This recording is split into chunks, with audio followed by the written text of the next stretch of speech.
Have you ever heard of a kingdom that lasted for nearly 1,000 years, built on a mountain of gold and a rigid social code? Today, we're journeying back in time to ancient Korea to uncover the secrets of Silla, one of history's most enduring and fascinating dynasties. From dazzling golden crowns that whisper tales of the afterlife, to a strict social system that dictated every aspect of life, Silla's story is a breathtaking saga of power, art, and belief. Imagine a small state, one of many in a patchwork of tribal confederations on the Korean Peninsula. This was Silla in its infancy, around 57 BCE. No one could have predicted that this minor player, Saroguk, would not only survive but thrive, lasting until the year 935. That's 992 years. To put that in perspective, that's longer than the entire Roman Empire, from its founding to its fall. So how did they do it? How did this small kingdom grow to unify much of the peninsula and leave behind a legacy that still dazzles us today? The answer lies buried deep within its earth, in magnificent tombs filled with treasures and a social structure as unyielding as stone. Let's start with the bling. The Silla elite weren't shy about showing off their wealth and status, especially in death. In the heart of their capital, Jeongju, which is often called a museum without walls, archaeologists have unearthed incredible burial mounds, or tumuli. These grassy hills, some as large as small buildings, were the final resting places for Silla's kings and queens. But they weren't just graves. They were cosmic maps, designed to guide the soul to the afterlife. And what they contained is simply mind-blowing. The most iconic artifacts are the Silla gold crowns. These aren't your typical European-style heavy circlets. Instead, they are delicate, intricate works of art made from thin sheets of pure gold. They feature tall, branching uprights that look like trees and antlers, symbolizing a connection to the heavens and the natural world. Dangling from these structures are tiny gold discs and comma-shaped jade pendants called gogok. Picture this. In a dimly lit tomb, flickering torchlight would have made these thousands of dangling pieces shimmer and dance, creating a truly otherworldly effect. It was believed these crowns acted as antennas, connecting the ruler, who was also a chief shaman, between the earthly realm and the spirit world. They weren't just symbols of power. They were tools for cosmic communication. And it wasn't just crowns. The tombs were packed with gold belts, earrings, necklaces, and even gold and silver saddles. These weren't things you'd use in daily life. They were made specifically for the burial, for the journey beyond. The sheer quantity of gold is astonishing. It tells us that Silla had access to significant gold resources and possessed artisans with incredible skill. They mastered techniques like granulation and filigree, creating delicate patterns that still impress modern jewelers. Each piece was a testament to the belief that the afterlife should be just as lavish, if not more so, than life on Earth. The deceased needed to arrive in the next world with all the status and splendor they held in this one. But all this gold and glamour was built on a foundation that was anything but flexible. Let's talk about the bone rank system, or golpum. This was the rigid social stratification system that was the bedrock of Silla's society. It was hereditary and inescapable. Your rank was determined by your bloodline, specifically by how sacred your bones were. At the very top were the sacred bone rank, the Seongal. This was the royal family, the direct descendants of Silla's founding monarch. Only they could become king or queen. They were considered almost divine. Just below them was the true bone rank, the Jingal. These were other branches of the royal family and powerful aristocratic clans. The true bone members held the highest government offices, commanded the military, and owned vast estates. They lived in luxury, their lives a stark contrast to the rest of the population. Below the two bone ranks were the head ranks, or dupum, which were numbered from 6 down to 1. Head rank 6 was for the lower aristocracy and high-level administrators. They were educated and capable, but could never break into the top echelons of power reserved for the true bones. Ranks 5 and 4 were for minor officials and technical experts. And below them were the commoners and slaves, who had no rank at all. This system was incredibly restrictive. It dictated everything: the job you could have, the person you could marry, the size of your house, the color of your clothes, even the type of carriage you could use. If you were born into a lower head rank, no amount of talent or ambition could elevate you to the true bone class. This created a stable, predictable social order, which certainly contributed to Silla's long-term stability. It ensured that power remained concentrated in the hands of a very small elite. But it also bred resentment and stifled social mobility. Eventually, talented individuals from the lower ranks, frustrated by the glass ceiling, would play a key role in the kingdom's eventual decline. So, how did these two elements, the glittering cosmology and the rigid social order, come together in the daily life of early Silla? The answer is shamanism. Before Buddhism became the state religion in the 6th century, Silla's worldview was deeply rooted in shamanistic beliefs. The king or queen wasn't just a political leader. They were the chief shaman, the primary link between the people and the celestial spirits. Rituals were a central part of life. These weren't just religious ceremonies. They were political theater. Imagine a grand state ritual led by the monarch, wearing a magnificent gold crown that glinted in the sun, adorned in the finest silks. Every element of the ceremony, from the music to the offerings, was designed to reinforce the social hierarchy. The king's central role demonstrated his divine connection. The placement of nobles, all dressed according to their bone rank, visually represented the kingdom's unshakable order.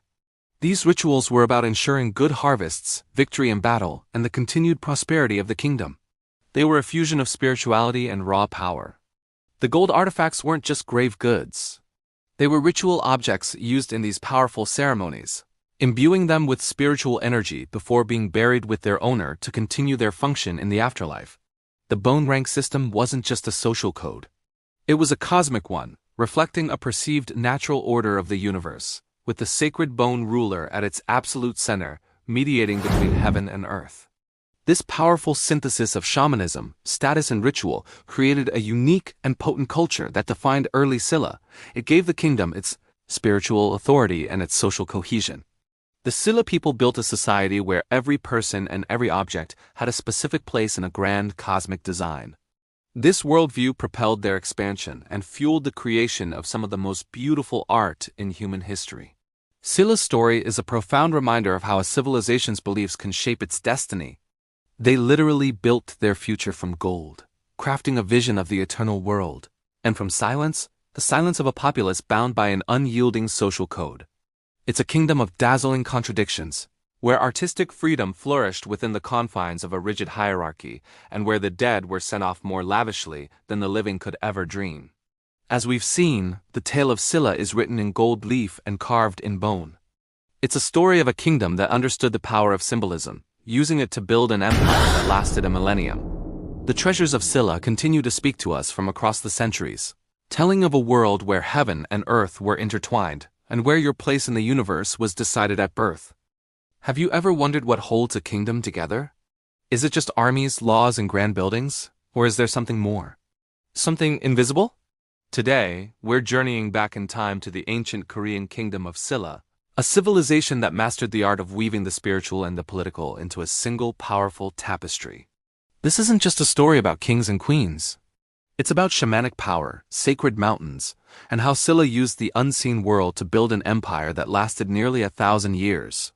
So, who were the early rulers of Silla? They weren't just monarchs in the way we think of them today. They were shaman kings. Imagine a leader whose authority didn't just come from their bloodline or military might, but from their unique ability to communicate with the spirit world. The title for the earliest Silla rulers, Chishang, literally meant shaman. This tells us everything we need to know. Their primary role was to act as the chief intermediary between the human world and the celestial realm. They performed sacred rituals, interpreted omens, and guided their people according to the will of the spirits and ancestors. Think about it. In a world without modern science, understanding natural phenomena like droughts, famines, or floods was a matter of survival. The king who could seemingly appease the heavens and ensure good harvests held an immense, almost divine power. This wasn't just about belief. It was a deeply practical form of governance. The king's legitimacy was proven with every successful ritual, every timely rainfall. He was the spiritual anchor of the entire state, and his connection to the invisible world was the ultimate source of his political authority. This shamanic foundation set Silla apart and was a key ingredient in its early success and stability. But where did these crucial rituals take place? Not in grand man-made temples, at least not at first. For the people of Silla, power flowed directly from the earth itself. The landscape was alive, and certain places were more sacred than others. Silla was surrounded by mountains, and these weren't just geological formations. They were holy sites, conduits to the divine. The most important of these was Mount Namsan, located right next to the capital, Jeongju. Namsan wasn't just a mountain. It was an open-air cathedral, a sprawling ritual landscape. The Silla kings understood this profoundly. By performing state rituals on these sacred mountains, they were doing something brilliant. They were physically and symbolically linking their political authority to the sacred geography of the land. It was a powerful statement. Just as this mountain is eternal and protects this land, so too does my rule, which is blessed by the spirits of this very mountain. Every ritual reinforced this connection, embedding the legitimacy of the Silla monarchy directly into the natural world. This created a political system that was seen as natural, inevitable, and divinely ordained. This fusion of power and place, politics and spirituality was a cornerstone of Silla's identity. Now, you might be thinking, what happened when a new powerful religion arrived on the scene? Around the 6th century, Buddhism made its way to the Korean Peninsula. History is full of stories where new religions completely erase old beliefs. But Silla's story is different and far more interesting. Instead of replacing the indigenous shamanistic traditions, Buddhism merged with them. This process is called syncretism, and Silla is a masterclass in how it works. The Silla elite didn't see Buddhism as a threat. They saw it as a new, powerful tool to add to their spiritual arsenal. They cleverly identified parallels between the two systems. For instance, the Buddhist concept of the Dharma king, a righteous ruler who governs with wisdom and compassion, resonated perfectly with their existing idea of the divinely sanctioned shaman king. They started building Buddhist temples on the same sacred mountains that were already centers of shamanic worship.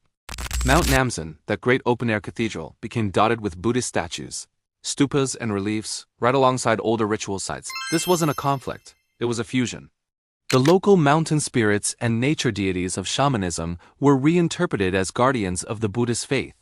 The Buddha and Bodhisattvas were seen as powerful new celestial beings who could offer protection and prosperity to the kingdom. For the common people, this made the new religion feel familiar and accessible. They could continue their traditional practices while also embracing the sophisticated philosophy and art that came with Buddhism. This brilliant strategy allowed Silla to adopt a major world religion without losing its own unique cultural and spiritual core. This religious blending had a profound impact on Silla's cultural identity. It created something uniquely Silla. Take their art, for example. The famous Silla gold crowns, with their tree and antler-like shapes, are pure symbols of shamanic cosmology, representing the world tree that connects heaven and earth. Yet at the same time, Silla produced some of the most magnificent Buddhist art in East Asia, like the serene and powerful statues of the Seogurm Grotto. These two artistic traditions existed side by side, influencing each other and creating a rich, multi-layered visual culture.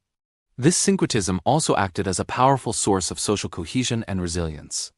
By embracing Buddhism while honoring ancient traditions, the Silla rulers created a flexible and inclusive state ideology.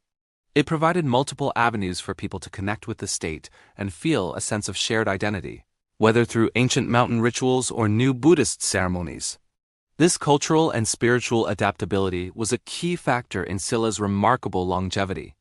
While other kingdoms rose and fell, Silla's ability to absorb and adapt new ideas without losing its soul allowed it to navigate centuries of change, unify the Korean Peninsula, and leave behind a legacy that continues to fascinate us to this day. So the next time you look at a mountain or think about the foundations of power, remember the Kingdom of Silla. They teach us that the strongest kingdoms aren't always the ones with the biggest armies, but the ones that understand the deep connections between the land, the spirit, and the people. They mastered the politics of the invisible, building an empire not just on earth, but in the hearts and minds of their citizens, forging a legacy that was as enduring as the sacred mountains they worshipped. When you think about the unification of Korea, what comes to mind? Fierce warriors, brilliant military strategies, maybe even epic naval battles? All true, but the Silla kingdom, which ultimately unified the three kingdoms of Korea, had a secret weapon that was far more subtle and arguably more powerful than any sword or spear. This weapon was a philosophy, a religion, a new way of seeing the world, Buddhism. How did a spiritual path become the engine of statecraft, transforming Silla from a regional power into the ruler of the peninsula? Let's dive in. Before Buddhism arrived, the Korean Peninsula was a landscape of competing clans and shamanistic beliefs. Silla, Goryeo, and Baekje were locked in a centuries-long struggle for dominance. When Buddhism trickled in from China around the 4th and 5th centuries, it wasn't just a collection of new spiritual ideas. It was a full package of advanced civilization. With it came a sophisticated writing system, Chinese characters, which was the key to literacy and standardized record-keeping. Suddenly, Silla's elite could create laws, document history, and manage a growing state with unprecedented efficiency. This wasn't just about prayers and sutras. It was about building the very infrastructure of a modern government. Buddhism also opened up a whole new world of international relations. By adopting the same religion as the powerful dynasties of China, like the Tang, Silla gained a common cultural language. This was Diplomacy 101. It allowed Silla to send envoys, study abroad, and position itself as a civilized, legitimate state on the world stage, not just a remote tribal kingdom. This connection was crucial. It gave Silla access to knowledge, technology, and most importantly, political alliances that would prove decisive in its unification wars. Think of it as joining the most exclusive club of its time. Now, Silla's rulers were incredibly shrewd. They saw Buddhism not as a threat to their power, but as a tool to amplify it. King Beofeng was the first to officially recognize Buddhism in the early 6th century, but it wasn't an easy decision. It took the dramatic martyrdom of a court official named Ichaden to convince the skeptical aristocracy. The story goes that when Ichaden was executed for his faith, milk instead of blood flowed from his neck, and the sky grew dark. Whether fact or legend, this event sealed the deal. The monarchy threw its full weight behind the new religion. Why? Because Buddhism offered a powerful concept of universal kingship. The idea of the Dharma king, or Chakravartin, was a ruler who governed justly according to Buddhist principles, earning merit and cosmic favor. Silla's kings eagerly adopted this identity. They sponsored the construction of magnificent temples, cast enormous bronze bells, and commissioned beautiful statues of the Buddha. These weren't just acts of piety. They were powerful political statements. By linking their rule to the divine and universal order of Buddhism, Silla's monarchs elevated their legitimacy far above that of rival clan chiefs. They were no longer just the strongest warlords. They were divinely sanctioned rulers. This sacred authority helped centralize power and create a unified Silla identity. Temples like Hwangnangsha and Bulgoksa became the Silicon Valleys of their day. They weren't just places for monks to chant. They were bustling centers of intellectual and technological innovation. These were the universities, libraries, and workshops of ancient Korea. Monks were often the most educated people in the kingdom. They were scholars, architects, engineers, and artists. They managed vast temple estates, which required sophisticated knowledge of agriculture and administration. They oversaw projects that pushed the boundaries of technology, like the intricate stone carving of the Seokguram Grotto or the advanced woodblock printing used to reproduce sutras. This concentration of talent and resources, funded by the state, created a positive feedback loop. The state supported the temples, and the temples provided the intellectual and technical capacity the state needed to grow and prosper. Beyond the elite, Buddhism fundamentally rewired Silla society. Before, your status was almost entirely determined by birth. The rigid, bone-rank system dictated everything from the job you could have to the color of clothes you could wear. Buddhism introduced a radical new idea: merit. Through devotion, good deeds, and ritual, anyone could improve their karma and aspire to a better future, whether in this life or the next. This created new avenues for social mobility and gave common people a sense of purpose and hope that was tied to the state-sponsored religion. The state also organized massive Buddhist festivals and ceremonies. These events brought people from all social classes together, fostering a sense of shared community and collective identity under the king's benevolent Buddhist rule. It was a brilliant way to unify a diverse population, replacing old tribal loyalties with a new national, religious identity. Let's look at the Warang, the famous flowering knights of Silla. These were elite youth groups of aristocratic sons, known for their martial prowess and their role in Silla's military victories. What's fascinating is how their training was infused with Buddhist principles. They were taught not just to be warriors, but to be virtuous leaders, guided by the 5 secular precepts, which were essentially a layperson's version of Buddhist ethics adapted for Silla. They were loyal to their king, filial to their parents, and trustworthy to their friends, all framed within a Buddhist moral worldview. So even Silla's military elite, the tip of the spear in its unification project, was shaped and motivated by this new state religion. Ultimately, the story of Silla and Buddhism is a masterclass in the power of soft power. While its armies were conquering territory, Buddhism was conquering hearts and minds. It provided the administrative tools for a complex state, the diplomatic key to powerful alliances, the ideological justification for a centralized monarchy, and the social glue to bind a nation together. It transformed Silla from the inside out. The golden age of unified Silla, with its stunning art, advanced learning, and stable society, was built on the foundations laid by this spiritual revolution. So the next time you see a serene statue of a Buddha from the Silla period, remember it's not just a religious artifact. It's a symbol of a profound transformation, a time when faith became the ultimate tool of state building, unifying a peninsula and forging a Korean identity that endures to this day. Have you ever heard of a kingdom that allied with a superpower to conquer its rivals, only to turn on that same superpower to forge its own destiny? That's the incredible story of Silla, the kingdom that unified the Korean Peninsula and kicked off a golden age of culture and innovation.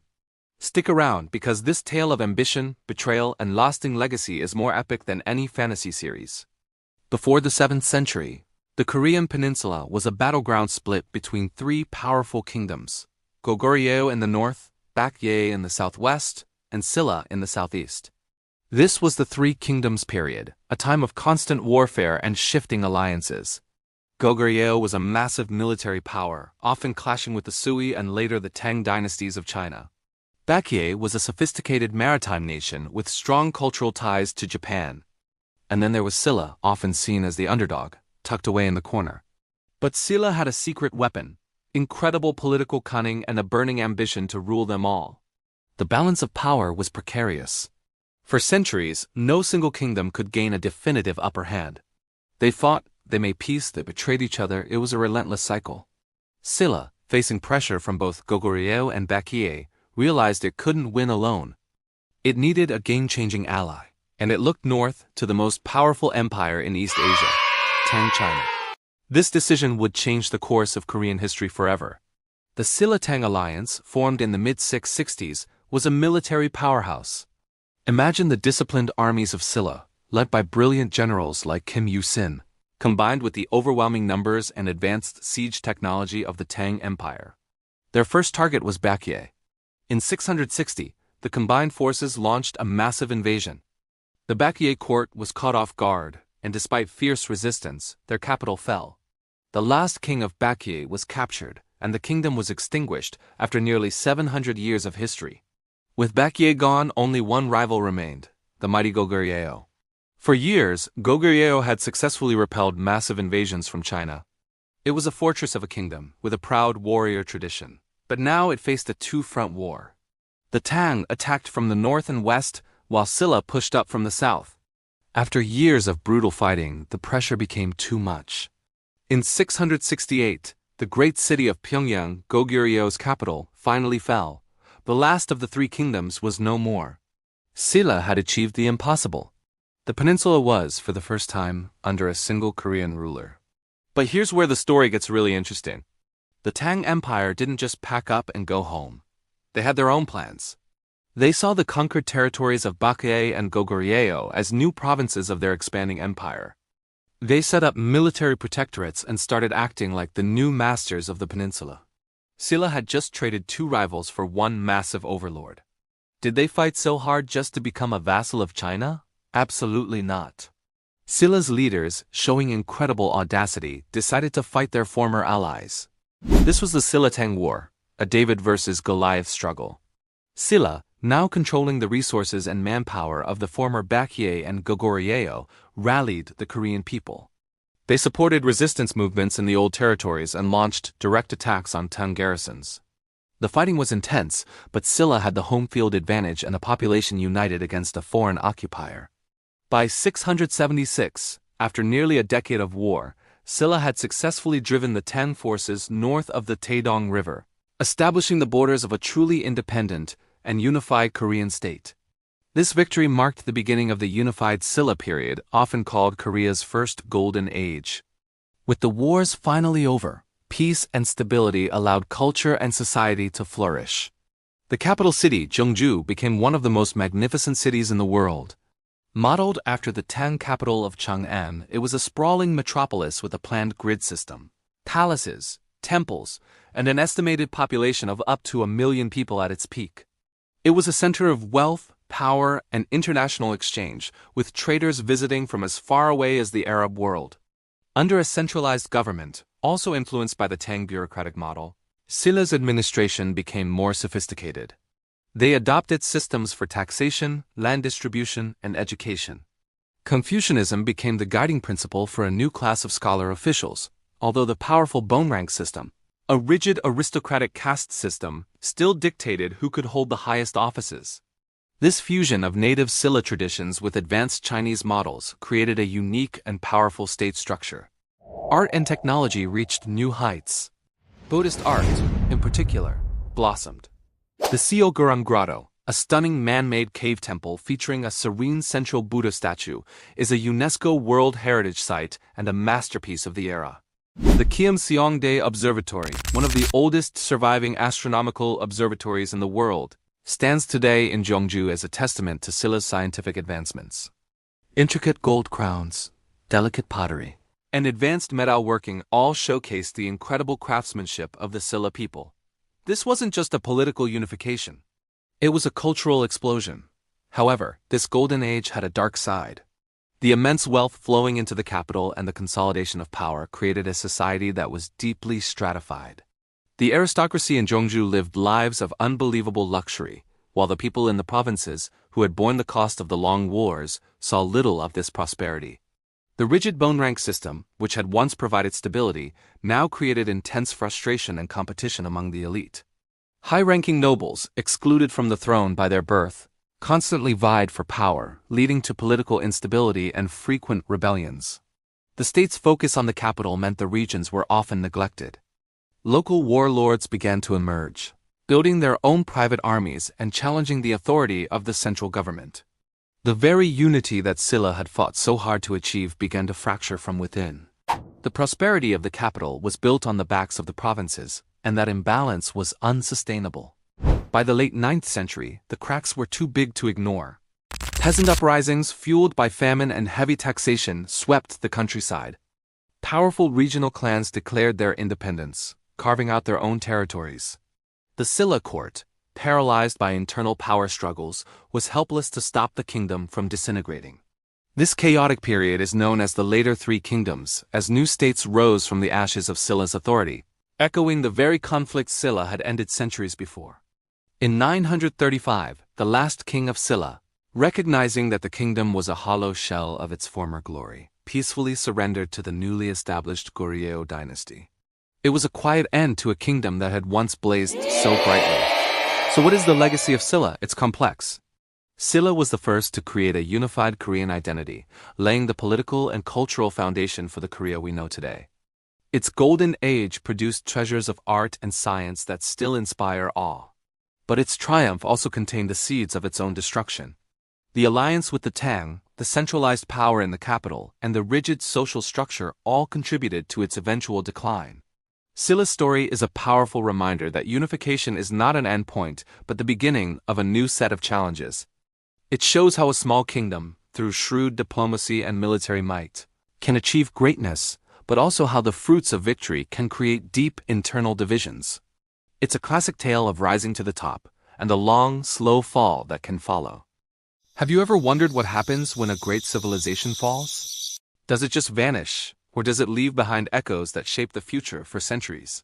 Today, we're diving deep into the story of Silla, a Korean kingdom that lasted for nearly 1,000 years, to uncover its fascinating decline, its enduring memory, and its incredible afterlife.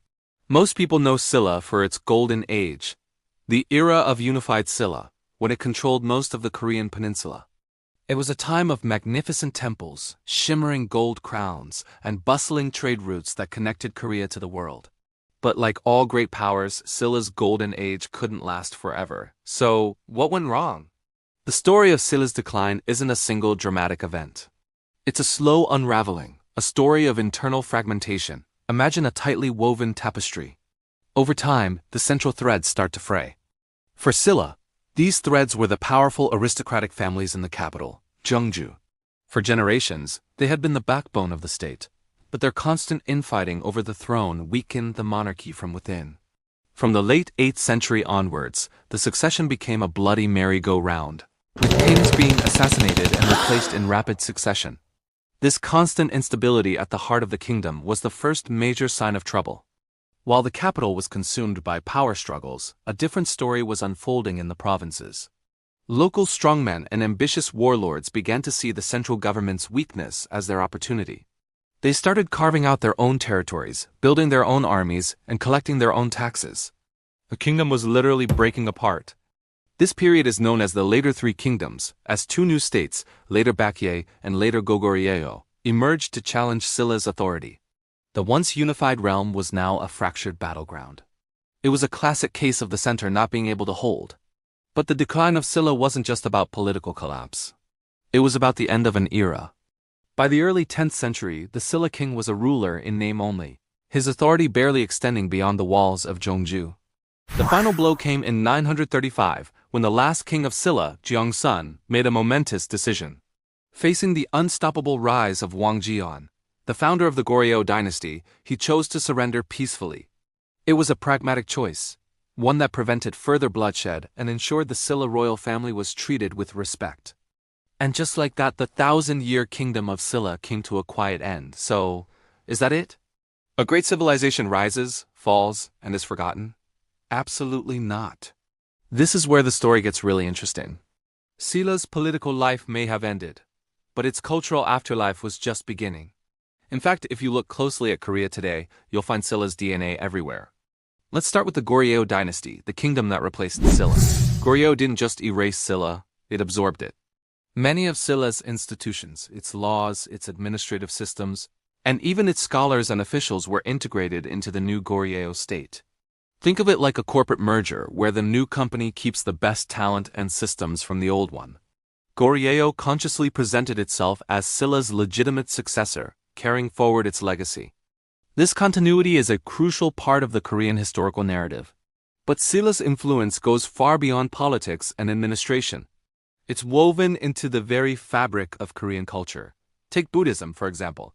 Silla was the kingdom that truly embraced Buddhism and made it a state religion. The stunning Seokgurang Grotto and the Bulguksa Temple, both UNESCO World Heritage Sites, are testaments to Silla's incredible artistic and religious devotion. The philosophical traditions and artistic styles developed during this time laid the groundwork for the future of Korean Buddhism. When you see a beautiful Korean temple today, you're looking at a tradition that was profoundly shaped by Silla. And what about identity? Silla was a master of cultural synthesis. It wasn't an isolated kingdom. It was a cosmopolitan hub that actively absorbed influences from Tang China, from Central Asia via the Silk Road, and even from as far away as the Byzantine Empire. But it didn't just copy them. Silla artisans and thinkers took these foreign ideas in art, technology, and philosophy and reinterpreted them, creating something uniquely Korean. Those famous golden crowns with their jade pendants, the serene Buddhist statues, the advanced astronomical observatory Gyeongseongdae, these are all examples of Silla's genius for adaptation and innovation. This ability to synthesize and create a new, adaptive identity became a hallmark of Korean civilization for centuries to come. So, how do we know all this? How does a civilization persist not just in influence but in memory? It survives through the things it leaves behind. It survives in the historical records like the Sanguk Sagi, which tells the official story of the kingdom. It survives in the personal accounts and poems written by scholars and monks. These texts are like time capsules, giving us a direct window into the minds of the people who lived then. But memory is also physical. It's etched in stone and cast in bronze. The royal tombs of Jeongju, those gentle green mounds dotting the landscape, are powerful physical reminders of Silla's kings and queens. Every artifact pulled from these tombs, from intricate jewelry to everyday pottery, tells a small part of the larger story. They are not just museum pieces. They are tangible links to the past, fragments of a lost world that allow us to reconstruct and remember it. Visiting Jeongju today feels like walking through an open-air museum, where the legacy of Silla is present on every street corner. Ultimately, the story of Silla teaches us a profound lesson about what a civilization truly is. It's not just about political power or territory. A civilization is a collection of ideas, values, and cultural expressions that can outlive the state that created them. The political entity of Silla may have dissolved in 935, but its civilizational legacy is very much alive. It persists in Korea's language, its art, its religious traditions, and its national identity. It's a ghost that continues to haunt and enrich the present. The decline of Silla wasn't an ending, but a transformation. It was a process where political power gave way to enduring cultural influence. Silla's story reminds us that even when empires fall and kingdoms fade, their echoes can resonate for 1,000 years, shaping the world in ways their creators could never have imagined. It's a powerful testament to the resilience of culture and the long, fascinating afterlife of a great civilization. Thank you so much for joining me on this journey back in time. If you found the story of Silla as fascinating as I do, make sure to hit that like button and subscribe for more deep dives into history. Let me know in the comments which civilization's legacy you'd like to explore next. See you in the next video.